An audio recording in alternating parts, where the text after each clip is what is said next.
안녕하십니까. 초발심자경 문제 46회차 오늘 발심수행장 두 번째 시간인데요. 자, 지난 시간에 이어서 원효 스님에 대해서 여러분들 설명해 드릴 건데요. 잠깐 합장들 하시고요. 프로책피요 무자성신 이라여 유지 차요 영멸무한이로 그만하 무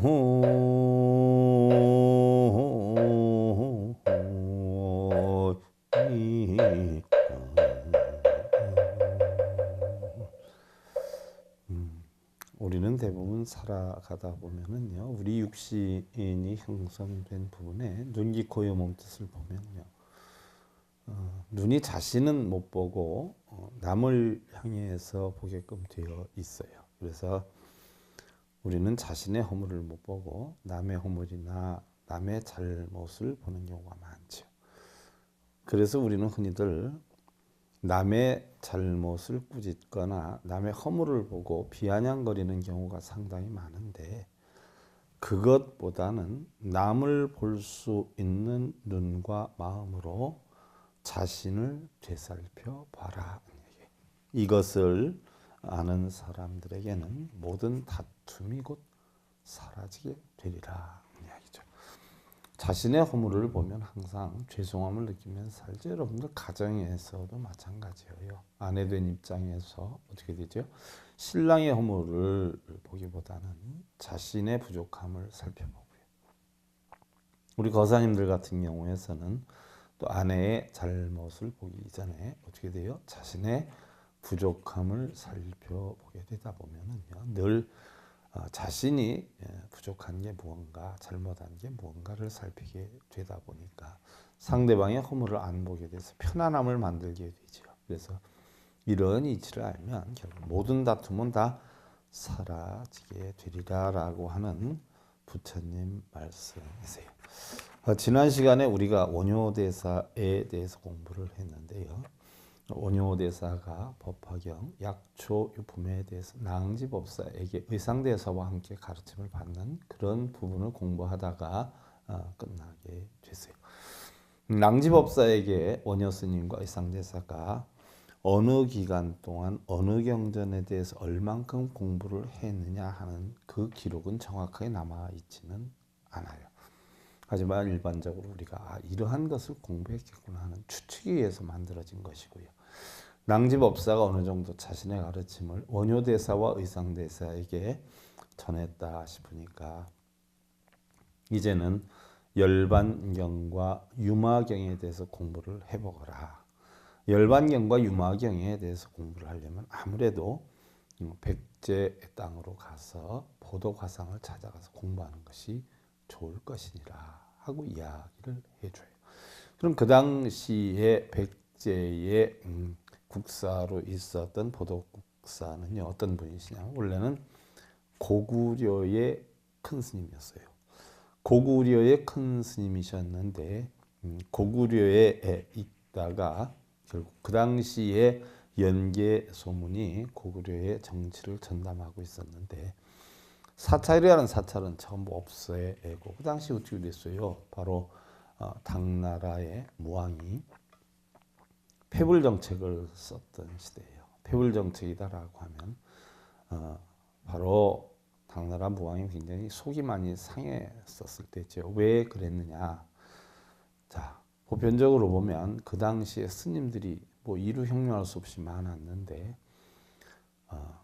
불자들 잘 되게 해준다라고 하면서 뭘 하면 복이 온다, 뭘 하면 소원성취를 한다, 기도를 해준다, 뭘 쓰면 좋다, 이런 걸 해서 스님들이 돈을 무지하게 많이 벌었어요. 또 스님들은 생산활동이 금지가 되어 있었기 때문에 주로 불자들을 이용해서 돈을 벌어서 그것을 다시 또 좋은 곳에 환원을 하면 괜찮았는데, 스님들의 어떤 사치, 허영심을 키우는데 급급하다 보니까 당나라 무왕이 보다 못해가지고 패불 정책을 쓰죠. 불교를 폐지하게 되죠. 그때 당나라 무왕이 무슨 말씀을 하셨냐면, 나라가 기근에 들고 가뭄에 들어서 힘이 드는데 승려들은 너무 호화스러운 생활을 하는 거예요. 그러니까 얼마나 속이 상하겠어요. 그러다 보니까 당나라 무왕이 공고를 냈는데 어떻게 냈냐. 남자가 한 사람이 놀면 한 사람이 굶어 죽고, 왜? 농사를 안 지니까. 여자가 한 사람이 놀면 한 사람이 얼어 죽는다. 왜? 길쌈을 안 매니까, 옷을 만들지 않으니까. 그래서 한 사람이 노는 데 의해서 얼어 죽기도 하고 굶어 죽는데, 승려들은 전부 뭐예요? 놀고 먹고 불자들한테 돈을 받아가지고 호화 생활만 하는데, 어느 정도로 호화 생활을 했느냐? 바로 황실에 있는 사람들보다 더 호화스럽게 살았다. 이렇게 표현을 했어요. 기록에 보면은. 그래서 심지어 어떤 얘기를 했냐? 남쪽에 있는 금능을 수도로 한 7개의 중국의 나라들이 망한 것이 전부 승려들 때문에 망했다. 승려들이 놀고 먹고 불자들한테 돈을 빼서 호화스러운 생활을 하다 보니까 나라가 망하게 돼 있다 해서 그 당시에 있었던 약 4만 8천 개의 사찰을 전부 폐쇄를 했어요. 그리고 절에 있던 승려들 47만 명을 전부 다 없앴습니다.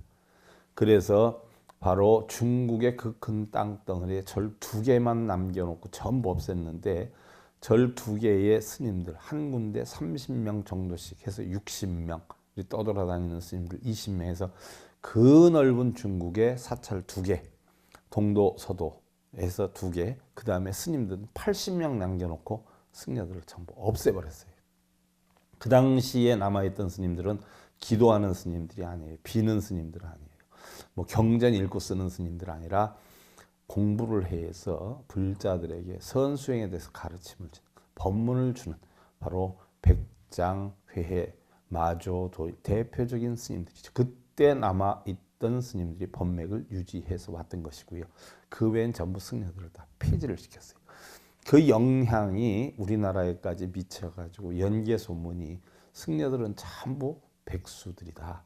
쓸데없이 나라에 좀 먹는 벌레 지나지 않는다. 생산활동도 안 하고 불자들한테 돈 뜯어가지고 사치와 허영된 호화스러운 생활을 한다 해서 고구려에서도 결국은 사찰을 다 없앴어요. 그래서 사찰들을 전부 서원으로, 유교, 도교, 서원으로 다 만들어 버렸어요. 이때 보덕국사가 화가 나니까 어떻게 됐어요? 고구려에서 백제로 귀화를 해요. 그래서 백제로 와서 백제에서 국사의 직책을 맡고 있었죠. 그 당시에 백제 땅 완산주 고달산에 있었는데, 그 완산주가 지금이 어디예요? 전주 부근이죠. 전주. 그래서 보도화상을 소개를 해줘요. 이랬을 때 원효 스님과 또 의상대사가 어떻게 돼요? 낭지법사로부터 떠나게 되죠. 그동안 스님 가르침 주셔서 감사합니다. 건강 잘 지켜주시고요. 그러면 이제 스님을 또 언제 배울 수 있겠는지요? 왜? 신라 땅에서 백제 땅으로 들어가다 보니까 위험하잖아요. 나라가 다르니까. 아무리 승려들하고 해도. 그래서 언제 돌아와서 다시 배울 수 있는지 기약이 없는 그런 입장에서 떠나는 작별 인사를 하게 되죠. 이때 저는 이 대목에서요, 상당히 공부할 때 가슴이 짠했는데, 낭지법사가 하신 말씀이 법을 보았으면 그것으로 족하는 것이지, 이 늙은 중 얼굴을 다시 보아서 어디에 쓰려고 그러는가. 어제는 이미 지나갔고 또 내일은 아직 오지 않았으니 지나간 일에 집착하지 말 것이요, 또한 오지 않은 내일 일 걱정하지 말라라고 부처님은 이르지 않았던가 하고 하시죠. 그래서 원효 스님하고 의상대사가 낭지법사님 인사를 드리고 결국은 백제로 넘어가게 되죠. 그러다가 백제 땅에 접어들면서 경계구역에서 결국 술라군에게 잡히게 되죠. 요즘으로 말하면 군인이죠. 군인, 경계 지키는. 완산주 고달산 경복사 보도가상을 찾으러 왔습니다. 배우러 왔습니다. 라고 하니까 그 당시에만 해도 뭐 서로 경계를 두고 전쟁을 일삼았던 그런 시대니까 그 경계병 가운데 장수가 그러지요. 혹시 승려로 가장한 첩자일 수 있지 않았겠냐. 그러니까 난 당신들을 스님으로 인정을 하지만 또한 첩자일 수도 있기 때문에 풀어줄 수가 없다라고 해서 감옥에 가두어 놨어요. 자, 감옥에 가두어 놓으니까 그 장수가 어떤 생각이 들어요? 만약에 이 스님들이 그야말로 고구려에서 백제로 귀화를 한 보덕화상, 그 당시에 백제 국사였기 때문에 굉장히 알려져 있던 그런 스님이세요. 정말 그 스님을 찾아온 분이다라고 하면 자기가 나중에 어떤 봉변을 당할지 모르니까 곰곰이 생각을 하다 어떻게 돼요? 여러분들 영화나 뭐 이런 데 보면 어떻게 돼요? 옛날 소가 끄는 수레 감옥이 있어요. 소가 끄는 수레 감옥. 무슨 얘기냐 하면 이렇게 나무로 쳤지요. 나무로 쳐서 소가 끌고 거기에 이제 칼을 찹니다. 감옥에 가는 사람들이 이게 목에 차는 칼이라고 하는데, 그래서 결국은 칼을 채워서 소가 끄는 수레에 의상대사고 원효대사를 태우고서는 결국은 보도가상을 찾아가게 되죠. 자, 이때에만 해도 의상대사는 아무래도 원효 스님보다 한 8살 정도가 적다 보니까 마음 쓰는 건 여러 가지가 아무래도 좀 어린 그런 역량이었죠. 그래서 의상대사가 불안에 떨고 있어요. 정신없이. 아, 스님, 우리 이러다가 잘못되는 거 아닙니까? 원효 스님이 아이 잘못되다니 이 사람아 생각해봐. 우리가 비록 지금 칼을 차고 이렇게 해서 죄인의 몸으로 힘이 들어서 그렇지. 자, 밥 때 되면 밥 주지. 또 우리가 길을 찾아서 뭐 물어서 가지 않아도 되지. 안 걸어가도 되지. 얼마나 편한가. 어? 저절로 가만히 여기서 있기만 하면 밥 때 되면 밥 때 주고 조금 있으면 보도가상 앞에 딱 데려다 줄 텐데 무엇 걱정인가 한단 말이에요. 의상대사가 그래도 그렇지요 스님. 이러다 우리 죽는 거 아닙니까? 라고 해야더니 원효 스님이 그러지. 인유생사 제유천이라. 우리의 생과 사는 어떻게 돼요? 하늘의 이치에 달려있는 것이지. 내가 살고 싶다고 해서 사는 거 아니고 죽고 싶다 해서 죽는 거 아니고. 또 우리가 이렇게 잡혀있다라고 해서 꼭 죽는다라고 볼 수 있는 건 아니지 않는가. 아유, 걱정하지 말고 조금만 있어 보세. 그러면 편안히 데려다 줄기야. 해서 결국은 가다 결국은 보도가상 앞에 이르게 되죠. 그래서 경복사에 찾아와요. 그때 장수가 이야기를 하죠. 보도가상에게 그 두 스님들을 데리고 온 이야기를 해요. 워낙 요즘 전쟁 중이라 첩자가 많다 보니까 혹시 승려복장으로 가장을 해서 들어온 그런 첩자일 수도 있기 때문에 이렇게 잡아왔습니다. 그러니까 스님께서 과연 스님을 찾아온 스님들이 맞는지 안 맞는지 스님께서 가려주십시오 해가지고 그 소술에서 끌어내서 칼을 찬 채로 앉혀놓죠. 이때 보도화상이 나와서 봐요. 그래, 나를 찾아왔다고. 예, 어디서 왔는고? 신라에서 낭지 법사님께 공부를 했는데 보도화상을 찾아가서 열반경, 유마경에 대해서 공부를 해라 해서 이렇게 찾아오다가 술락군에게 잡혔습니다 라고 한단 말이에요. 그러니까 보덕국사가 그래, 그러면 내 하나 질문을 함세. 예, 스님. 극락과 지옥이 어디에 있는고? 하고 물어요. 극락과 지옥이 어디에 있는고? 여러분들은 그렇게 물으면 어디에 있다라고 해? 서방정토에 있다라고 한단 말이에요. 서쪽으로 10항아 가면 거기 있다라고 한단 말이죠. 근데 의상대사는 가만히 있는데 거기에서 원효 스님이 대답을 하죠. 스님, 극락과 지옥은 스님의 입안에 있습니다. 보덕국사가 어떻게 내 입안에 있는 것인고? 물어요. 스님께서 저 사람들이 나를 찾아온 사람이 맞다라고 하면 저희는 살아날 것이고, 나를 찾아온 사람이 아니다라고 하면 저희들은 죽음에 이를 것이니 바로 스님의 입안에 있는 것이 아닙니까? 이랬을 때 보덕국사가 막 웃지요. 웃으면서 그 장수에게 이야기를 해요. 맞다. 나를 찾아온 사람들이 맞아 하면서 풀어지게 되죠. 그래서 보덕국사 밑에서 공부를 하게 돼요. 뚜렷한 기록은 없는데 거기에서 열반경과 유마경을 공부를 했는데 대략 한 2, 3년에서 3, 4년 정도 공부를 했다라고 기록이 되어 있어요. 보덕국사가 원효의상에게 가르침을 주면서 자, 열반경 성행품에 보면 가사파야 잘 듣거라. 죽음이란 하고서는 부처님께서 가사파에게 공부를 가르쳤는데 험난한 길에 노잣돈이 없는 것과 같고 또한 갈 길은 먼데 길동무가 없거나 밤낮으로 가도 끝을 알 수 없는 아득한 길과도 같고 또한 어두운 길에 등불이 없고 들어갈 문은 없는데 집만 덩그러니 있는 것과 같고 또 아픈 것이 있어도 치료할 수가 없는 것과 같은 것이 바로 죽음이니라라고 부처님께서 이야기를 하셨고 또한 우리가 애욕이란 왕이 거동하면 신하가 따르듯이 애욕이 가는 데는 반드시 미욕이 따르고 무슨 얘기예요? 우리 마음이 본성이 중생성으로 변해서 탐욕심이 형성이 되면 무명 때문에 형성이 된단 말이죠. 그러니까 바로 우리가 탐욕심이 형성이 돼서 움직이다 보면 그 탐욕심에 의해서 과가 생기죠. 그래서 미혹이 따르고 자 그림자 없는 나무가 본성이에요. 그런데 중생성은 바로 그림자가 되어서 따르는 것이죠. 습한 땅에는 잡초가 무성하듯이 애욕의 땅에는 번뇌와 잡초가 무성하며 자, 애욕의 땅에는 번뇌와 잡초가 무성하다는 것은 우리 마음속에 뭐예요?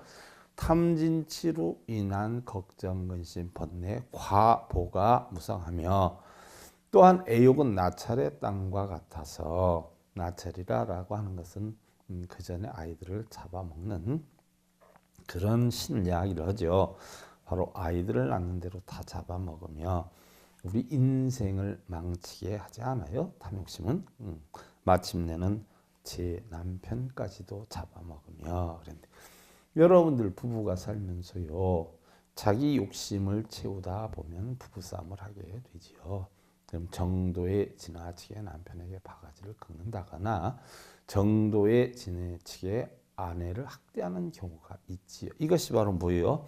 마침내 제 남편까지도 잡아먹으며 이 전부 어디에서 나와요? 애욕 때문에 나오는 거란 말이죠. 또한 애욕은 꽃밭에 숨은 독사와 같기 때문에 어리석은 사람들이 꽃밭에 독사가 있는 줄 모르고 욕심을 내어서 꽃을 꺾다가 순간 독사에게 물려서 죽는 것과 같이 이 세상의 어리석은 중생들도 전부 오용락의 꽃을 탐내다 바로 오용락의 독으로 죽게 된다라고 열반경 성행품의 부처님께서 말씀을 하셨어요. 그와 같이 우리 불자가 바른 행을 갖추려면 자, 불자 제가 여러분들한테 누차 얘기를 해요. 불자는 누구냐? 부처 불자에 바로 뭐예요? 아들 자자를 쓴단 말이죠. 그래서 불자라고 하는 것은 어떻게 돼요? 부처님의 자식이에요. 그러면 우리는 피와 살이 하나도 안 섞였는데 부처님의 자식이다라고 표현하는 것은 뭐예요? 부처님과 빵판이다는 얘기예요. 빵판. 뭐가 빵판이냐? 생각하고 말하고 행동하는 게 빵판이에요. 그럼 부처님은 어떻게 됐어요?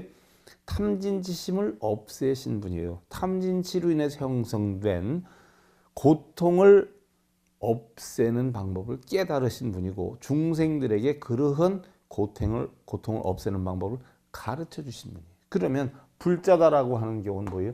바로 탐진치심이 없어야 되지요. 그리고 고통받는 중생들에게 고통을 벗어나는 방법을 가르쳐 줄 수 있는 자격이 있는 사람, 탐진치를 쉬는 사람, 이런 사람을 불자라고 하지. 여러분들이 절에 가서 어쩌다 산행을 하다 절에 가서 1,000원짜리 해놓고 절을 하거나 절에 가서 소원을 빈다거나 이런 사람을 불자라고 하지 않는다라는 이야기예요. 마음에 걱정, 근심, 번뇌를 쉬는 사람. 그래서 식자다. 또한 자비를 행하는 사람. 그래서 행자다 이렇게 표현을 하는데요. 자, 불자가 바른 행을 갖추려면 어떻게 해야 돼요? 이 세상 모든 중생들을 뭐예요? 사랑해야 돼요. 사랑해야 돼요. 또 가엾이 여기고 함께 기뻐하고 모든 중생들을 위해 자기의 모든 것을 버리는 마음을 지녀야 한다라고 했는데 이 마음을 우리는 뭐라고 하지요? 자비 뭐라고 그러죠?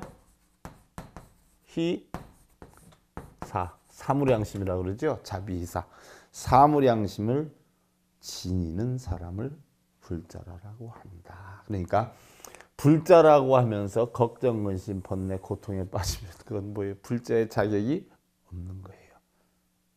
마음속의 모든 공한 이치를 터득하기 위해서 12분별 집착을 다 끊어가지고 고요하게 만든다라고 해서 선정을 하는 사람이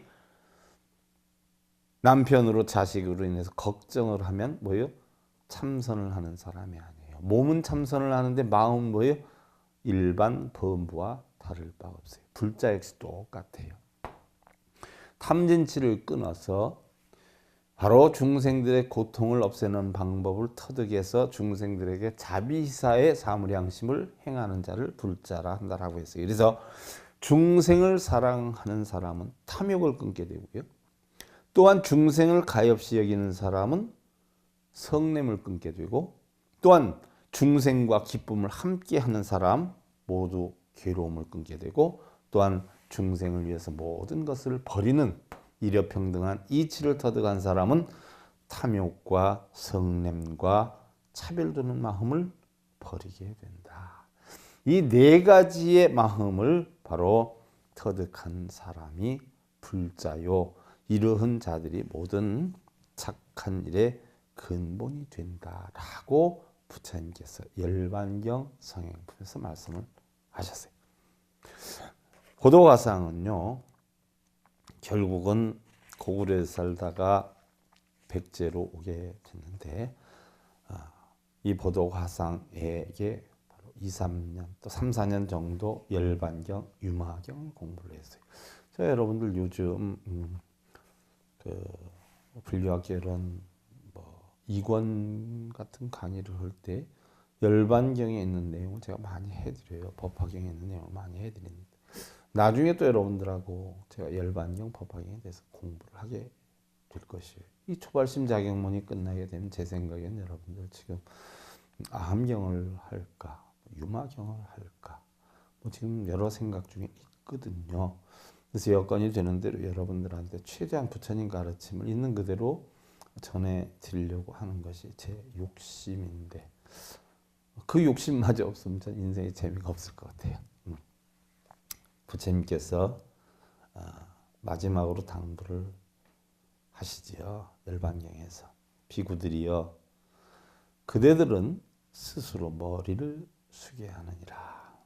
몸의 지장을 버리고 반드시 탁발로서 살아가라. 탁발로서 살아가라 하는 것은요.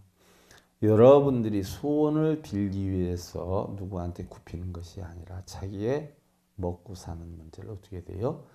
하심의 차원에서 탁발로 해서 먹고 살아라는 이야기예요. 또 우리 불법에 보면은 먹고 남은 음식을 저장해 놓지 말아라라고 해 있어요. 왜요? 여러분들 돈이든 음식이든 무엇이든 내 것이라는 소유에 뭐가 있다 보면 어떻게 돼요? 마음속에 탐진심이 생겨요. 그래서 더 쌓고 모으려고 하는 마음이 성장이 되기 때문에 우리 불법에서는 저장하고 남겨놓는 이런 법이 없죠. 모든 걸 다 비워야지. 그래서 하루에 7가식을 했었어요. 7집을 다니면서 탁발을 해서 결국 그날 탁발한 건 전부 그날 비워야 되지. 그거를 남겨놓거나 맛있는 거니까 나중에 먹는다거나 아니면 이거는 많으니까 두었다가 먹는다거나 이런 것이 법도에는 없지요. 그래서 탁발로 살아가고 교만이다라고 하는 것은 세속 사람들조차도 멀리하는 것이오늘 매사에 만족할 줄 알아야 되니라.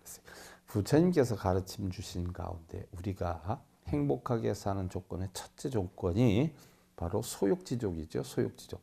욕심은 적게 가지고 어떠한 여건이 되었든 어떻게 돼요? 만족하는 삶을 살아라라고 했던 것이에요. 그래서 만족할 줄 아는 사람은 맨 땅에 누워 있어도 편안할 것이며, 부처님께서 수행을 하다가 명상을 하다가 피곤하셨든지 그 자리에서 누워서 잠시 눈을 붙이고 있어요. 그랬더니 아나니 부처님이시여, 저녁 때가 돼서 바람이 조금 서늘해지는데 건강 생각하셔서 바람막이가 있는 안으로 들어가서 쉬시는 게 어떻겠습니까? 엄청 불편해 보이십니다 라고 이야기를 하죠. 그러자 부처님께서 뭐라고 하셔요? 불편하기는 내가 상당히 지금 편안하니라. 아나나, 편하고 불편한 것은 장소에 있는 것이 아니라 마음에 있는 것이니라. 천만억금을 가졌다라고 하더라도, 또한 아무리 호화스러운 침대에서 지금 누워 있다라고 하더라도 걱정과 근심과 번뇌가 있고 탐진치가 있는 사람은 괴로울 것이요, 나는 맨 땅에 누워 있어도 그러한 것이 다 끊어지기 때문에 나는 절대로 걱정과 근심이 없다. 내가 지금 있는 곳이 가장 편안하다라고 부처님은 이야기를 하셨어요. 무슨 얘기예요? 일례를 들어서 여러분들이 마음속에 걱정, 근심, 번뇌가 있는데 호화스러운 식사를 한다라고 해서 편안하겠냐는 얘기예요. 또한 어떤 분은 먹을 게 없어도 어떻게 돼요? 걱정, 근심이 없으면 편안해진다는 얘기예요. 어떤 분이 칠순잔치를 하시지요. 칠순잔치를 하시는데 음식을 자시지 않아요. 그래서 아버님, 오늘은 아무래도 아버님 칠순이시고 특별한 날이니까 편안하게 마음껏 드세요. 자식들이 그렇게 종용을 해도 그 아버지는 전혀 드시질 않아요. 그래서 내막을 알고 봤더니 본의 아니게 자식 중에 하나가 음주운전으로 인사사고를 내서 유치장에 들어가 있는 거예요. 그런데 그게 금방 해결될 것이 아니기 때문에 칠순잔치를 미룰 걸쩌다 하다가 이제 형제들이 할 수 없이 그냥 있는 대로 하자라고 해서 했는데, 그 아버지는 칠순잔치가 고마운 게 아니에요. 지금 유치장 안에서 고생하고 있을 그 자식을 생각하니까 아무리 호화로운 진수성찬이라도 어떻게 돼요? 목에 넘어가질 않는 거예요. 그러지 말고 아버님 편한 마음으로 자셔요. 편하게 자세요. 아버님 이제 연세자셔서 뭘 걱정을 하십니까? 나는 소원이 하나 있어. 나는 이 음식을 이렇게 많이 차려주는 것보다도 누가 아무개 유치장에 있는 개를 꺼내주면 나는 오늘 한 개도 안 먹어도 내 배부르고 편할 수가 있어 라고 하시더니, 무슨 얘기냐, 우리가 만족을 할 줄 알면 어떤 상황 어떤 여건이 접해 있어도 뭐예요? 편안한 거예요. 그런데 만족을 할 줄 모르고 걱정 근심이 있다라고 하면 아무리 좋은 여건에 아무리 좋은 침대에서 아무리 좋은 음식을 준다라고 해도 편하지 않다는 이야기죠. 그래서 우리는 설사 천상에 있다라고 하더라도 만족할 줄 모르는 사람은 근심 걱정이 떠나지 아니하고 마음이 늘 불안하고 불행할 것이다 라는 이야기예요. 욕심이 적은 사람은 근심 걱정도 없을 것이요, 근심 걱정이 없는 사람은 행복한 사람이고, 또한 욕심이 많은 사람은 근심 걱정 또한 그칠 날이 있고, 바로 이러한 사람이 불쌍한 사람이다 라고 했어요. 자, 이렇게 그럭저럭 보도화상한테서 열반경 유마경에 대해서 공부를 하고 오녀와 이상이 다 신라로 돌아오게 되죠. 이때가 진덕 여왕 4년 650년이에요. 650년 같으면 여러분들 잠시 화제를 돌려가지고 중국으로 가보면 중국의 당나라 시대인데요. 삼장법사 현장 스님이 바로 손오공에 나오는 주인공들이죠. 서유기, 서유기에 나온 주인공 손오공, 사오정, 전우 해서 세 신종들을 데리고 바로 현장 스님이 대승경전을 가지러 인도로 천축국에 가게 되죠. 그래서 633년에 출발을 해가지고 650년에 대승경전 2,300권을 가지고 중국으로 돌아오게 돼요. 이때가 바로 의상과 원효 스님이 보덕국사에게 공부를 마치고 신라로 다시 돌아온 해, 이때가 진덕여왕 4년 650년이 현장 스님이 서해에 갔다 17년 만에 대승경전을 가지고 온 때, 이럴 때 중국에서는 난리가 났어요. 불교 쪽에서. 그래서 이 경전을 베끼고 배우고 강수를 하고 뭐 의논하느라고 떠들썩해요. 이러자 어떻게 되겠어요? 원효 의상 스님이 이제 보도국사한테 가서 공부도 할 만큼 했으니까 중국에 가서 공부를 해야 되겠다 하고 중국으로 떠나게 되죠. 중국으로 떠나는데 백제 때문에 막혀 있기 때문에 그쪽에서 백제하고 중국하고 무역길이 열리지 않았던 때예요. 그래서 백제 쪽에서 중국으로 갈 수는 없었고 신라 쪽에서 중국으로 갈 수 있는 일이 있었는데 포항 영일만 그쪽에서 갔는데 무려 한 3개월 정도가 걸렸고요. 1년에 배 한 번 들어올까 말까 했었다는 이야기죠. 정식으로 무역선이 열리지 않았고 간간히 다녔던 이런 시대에 차라리 포항 영일만 쪽에 가서 기다리느니 고구려 쪽으로 뚫고 들어가서 고구려에서 요동 쪽으로 넘어서 중국으로 들어가는 게 빠르겠다. 위험은 하지만 해서 결국은 고구려 쪽으로 넘어가게 되죠. 그래서 고구려에서 당나라로 가는 그런 국경에서 요동 지방에서 결국은 잡히게 돼요. 그래서 국경에서 잡혀가지고 옛날 문헌을 살펴보면요, 뭐 하루 이틀이 아니라 수십일 동안을 잡혀 있었다고 그래요. 고구려와 당나라의 국경에서. 그래서 요동에서 잡혀 있다가 평양성으로, 그러니까 고구려의 신라권에 잡혔던 거죠. 평양성으로 압송이 되던 때에 우연치 않게 둘이 탈출을 했다라고 해요. 그래서 탈출을 해가지고 간신히 신라로 돌아왔다라고 기록이 되어 있는데 뭐 더 자세한 경위는 언급이 없어요. 그래서 신라로 돌아와서 있는데 이때에 바로 뭐요? 신라의 그 고구려하고 타협을 하러 가지요. 고구려하고 타협을 해서 신라에서 고구려하고 타협을 해서 백제를 무너뜨리기로 하지요. 그렇게 해서 고구려와 신라가 합쳐가지고 백제를 무너뜨리려고 하는데 땅 때문에 문제가 결렬이 돼요. 땅 때문에. 그래서 한강 경기도 이천평화 여기를 중심으로 해가지고 그걸 고구려 쪽에서 갔느냐 또 신라 쪽에서 갔느냐, 아니다 평양에서 좀 내려온 임진강을 기점으로 해서 자르겠다, 아니다 경기평야를 기점으로 자르겠다, 이런 논쟁을 하다 결국은 결렬이 되죠. 이때에 바로 뭐예요? 중국으로 들어가게 돼요. 그래서 고구려와 신라가 연합군을 만들려고 했던 게 결렬이 되니까 중국으로 가가지고 이때에 뭐가 형성이 되냐? 나당 연합군이 형성이 돼요.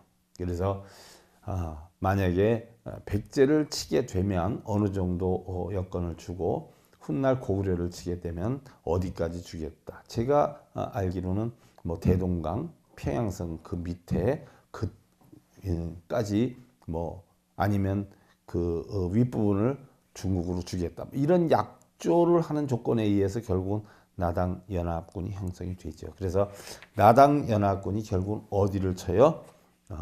백제를 치게 되죠. 그래서 경기도 화성군 남양만 포구를 찾게 돼가지고 결국은 신라에서 포항 영일만 쪽에서 무역을 중국으로 했던 것을 경기도 화성군 남양만 일대를 나당연합군이 쳐가지고 거기서 무역을 하게 되죠. 그래서 바로 의상대사가 원효를 찾아와요. 형님, 남양만 포구를 열었다라고 하는데 우리 이참에 중국으로 가십시다.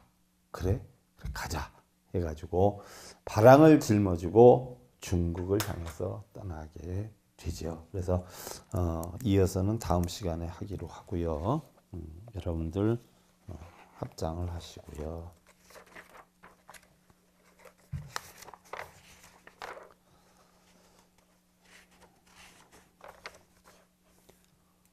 이목 견모는 위자 요 정력의식 위내적이로 나나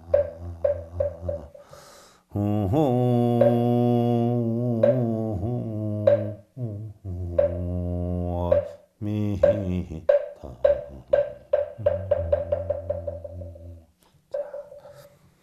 우리가 귀로 듣고 눈으로 보는 것은 외부의 도적이요. 그죠? 우리는 보고 들으면 보고 듣는 대로 하려고 그래요. 그것을 인해 속상해하기도 좋기도 하고.